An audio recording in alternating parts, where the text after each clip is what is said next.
HOA board members trespassed onto Mark Eberle's property and destroyed his FAA-registered weather station without warning. Their president, Karen Myers, dismissed it as visual clutter, ignoring its role in local flight safety. But Mark wasn't just a retiree. He was a former FAA controller, and he knew exactly who to call. Just wait until you see how federal agents turned the tables and made justice land hard. Mark Eberle woke early, as usual. Even in retirement, decades of shift work at the FAA tower had trained his body to beat the sunrise. The sky was soft with morning haze, and the air smelled like rain might come. He stepped onto his back porch with a mug of coffee and froze. His weather station was gone, not tilted, not damaged, not moved, gone. The post where it stood was clean cut, the base wire hanging loose like someone had clipped it with surgical precision. He set his mug down without taking a sip. His eyes scanned the fence line. No sign of a break-in, no tire tracks, nothing out of place, except for the sudden absence of a $2,000 calibrated atmospheric sensor tied to an FAA-linked volunteer program. Mark's weather station wasn't a lawn ornament. It transmitted wind speed, humidity, and barometric readings to an aviation subnetwork used by private and emergency pilots across the county. He'd spent years tuning it to match airport-grade data. It had helped reroute aircraft during freak squalls and even flagged a dangerous crosswind alert 2 winters ago that made it into a pilot safety bulletin. And now it was gone, without warning. He went inside, pulled out his tablet, and filed a non-emergency police report. Theft from private property, unknown suspects. He didn't expect much, but it was protocol. Then, on a hunch, he opened the Ring app and scrubbed back to just before dawn. At exactly 5:38 a.m., the motion sensor had triggered. He tapped play. 3 people appeared on screen. 2 men in HOA windbreakers, and a woman he instantly recognized, Karen Myers, president of the HOA board. She was wearing a navy polo, mirrored sunglasses, and a clipboard tucked under one arm. One of the men held a bolt cutter. The other wheeled a landscaping bin. Karen pointed to the weather station without hesitation. Mark watched in stunned silence as they entered his backyard without knocking, warning, or any posted notice. The man with the cutters clipped the support pole in 2 clean motions. The sensor body was dropped unceremoniously into the bin. No one paused. No one checked a tag. Karen didn't even look back as they walked off like nothing had happened. He sat back in his chair, barely breathing. They had trespassed. They had entered his yard without permission, destroyed registered federal monitoring equipment, and left before the sun was even up. No letter, no call, no form filed through proper channels. His hands began to shake, not from fear, but something colder, something sharper. This wasn't just HOA overreach. This was personal, and they had no idea what they had just ripped out of the ground. Mark didn't need to guess who was behind it. He already knew. Karen Myers had made her feelings known from the start. At every HOA meeting, she found some excuse to bring up his equipment, calling it an eyesore, a hazard, or once loudly questioning whether a retired man really needed that airplane antenna taking up yard space. Her tone was always polite in public, but underneath there was a pointed edge. She didn't understand the system, didn't care to, and certainly didn't like that Mark had quietly become a respected contact in the county's emergency aviation network. The real tipping point came just a month before. Buried halfway down the agenda of a routine HOA meeting was a proposed amendment. A new visual clutter ordinance targeting unauthorized structures exceeding 3 feet in height. There was no community vote, just a silent majority on the board and a rubber-stamped approval. It passed overnight. Mark had read the language carefully. The wording was vague, but its intent was obvious. It gave the board license to remove anything they deemed unattractive. No inspection, no hearing, no appeal. It was written to go after him. He had tried to reason with her the following week, calmly, face to face. She didn't even let him finish. "It's not in compliance," she said flatly, arms crossed, "and frankly, you are not special." Her words landed like a slap. She didn't care that the weather station had FAA registration. She didn't care that it had helped avoid 2 close-call landings last year. She didn't care that the setup wasn't visible from any public sidewalk. She cared about control.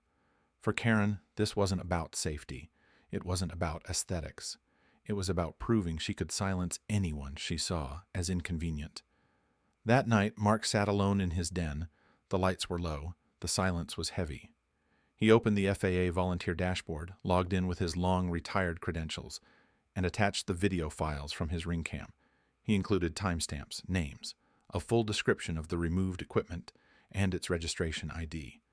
Then, he opened a second browser tab and typed in the contact address of someone he hadn't spoken to in years. Doug Holloway, now a supervisor in FAA Regional Enforcement. Mark kept the message brief but direct. Doug, I'm reporting a confirmed incident of unauthorized tampering with FAA-registered surface observation equipment. Footage attached. 3 individuals acting under HOA authority trespassed and destroyed the unit on private property. Mark Eberly. He clicked send.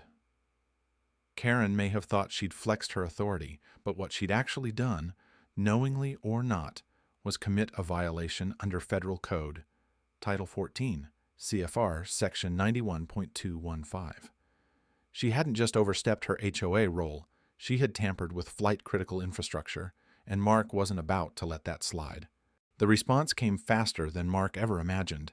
Just 5 days after he submitted the footage and report, a dark gray SUV with government plates rolled up quietly outside the HOA clubhouse. No lights, no sirens. But Mark knew the seal on the side, FAA Compliance and Enforcement Division. By 9 a.m., there was a knock at his front door. A man in a fitted windbreaker stood outside, badge clipped to his belt, a folder tucked under one arm. Mark opened the door without a word. "Mr. Eberly?" He nodded. "I'm Special Agent Ryder. I'm with FAA Region 4. May I come in?" They sat in Mark's kitchen. The agent placed a printed copy of FAA Form 7460, one on the table, Mark's original filing from years ago when he installed the weather station. Underneath it was a still image from the ring cam, time-stamped and zoomed in on Karen, holding the clipboard. "We've already alerted the National Transportation Safety Board," Ryder said calmly, "and your data node flagged as offline under sabotage suspicion."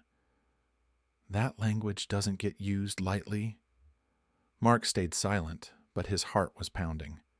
Ryder continued, "We're treating this as unauthorized interference with navigational support infrastructure because that's exactly what it is." By noon, a second SUV arrived, this time with a team of 3 FAA techs in marked vests. They moved with practiced efficiency, unloading new equipment from the back. A reinforced aluminum mast, tamper-evident fasteners, a solar power array, and an FAA-issued tracking transponder.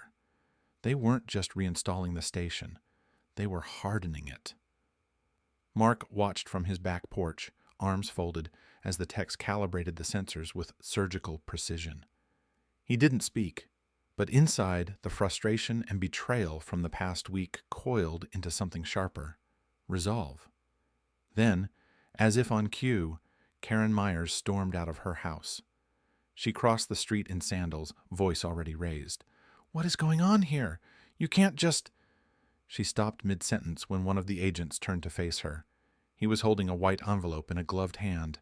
"Ma'am," he said firmly, "this is a formal notice of violation under Title 14 CFR, Sections 91.2, 15, and 139.339. You are advised not to interfere with federal operations." Karen let out a sharp breath, almost a scoff, until her eyes dropped to the seal at the top of the letter, Department of Transportation, Office of Inspector General. Her expression shifted instantly. What had been indignation turned to something closer to alarm. The agent didn't raise his voice. He didn't need to. "Tampering with FAA-registered equipment," he said, "is subject to civil penalties up to $25,000 per incident.